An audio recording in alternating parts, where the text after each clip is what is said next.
siya, no? Hindi, kumbaga hindi mo ba lang siya tinanong na, bakit ganyan yung Trato mo sa akin? Bakit Parang wala kang sa akin? pakialam. Bakit wala kang pakialam sa akin? Ganyan. Hindi, sinabi ko lang yun nung break kami sa text. Ano, nag-break na kayo? Oo, doon ko na lang sinabi after how many years. Wala ba siyang ibang babae? Anong mga naging problema niyo sa 10 taon? Yung effort, parang more on effort talaga. Hindi siya nag-e-effort sa relationship. Napapansin, nakikita, nararamdaman mo yun. Yes. Pero hindi mo sinasabi sa kanya. Hindi, Kaya tinatanggap nagpatuloy ko. lang siyang ganun. Pag napapansin mo yun, hindi ka nalulungkot? Yung ay, ito talaga walang effort. Deadma, party tayo. Ganun lang. Paano mo dinideal yon yung ganung klaseng jowa? Ang hirap niya, to be honest. Kasi minsan, mag-expect ka na may date kayo or kahit ako na nga magsiset up minsan kung saan kami magde-date. Tapos, hindi niya na-appreciate.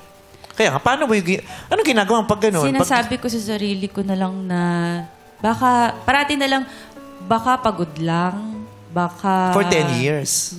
Paulit-ulit. Baka pagod lang, baka wala siyang budget, baka busy lang, ganun. So, parang ako talaga yung parating nag-a-adjust na yun yung iniisip ko. Pero ang mali ko, hindi ko sinasabi. Tapos, anong ginagawa mo lang? Pag naiinis ka, pag napofrustrate ka dahil ganun siya, anong ginagawa mo? Nung una, umiiyak ako. Umiiyak talaga ako, nag-breakdown ako, sobra. Nakikita niya, hindi? Hindi.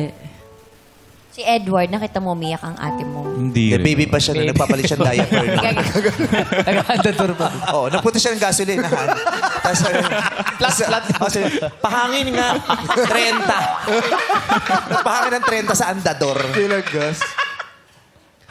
Hindi ko kasi ma-imagine for 10 years. Tapos, kailan nagsimulang ganun siya? Dung sa dulo na lang ba? O sa simula pa lang ganun na siya? Gitna nung relationship namin.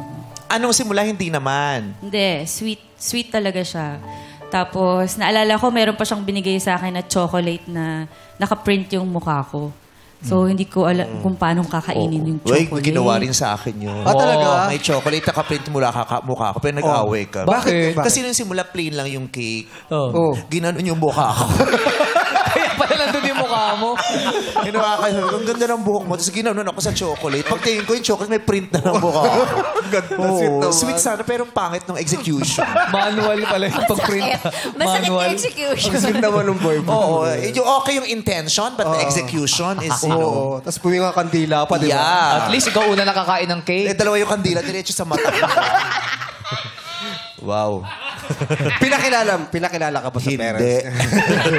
Pinakilala ka naman sa parents sa niya? family, sa friends. Yes, close naman ako dun sa mom niya tsaka kapatid.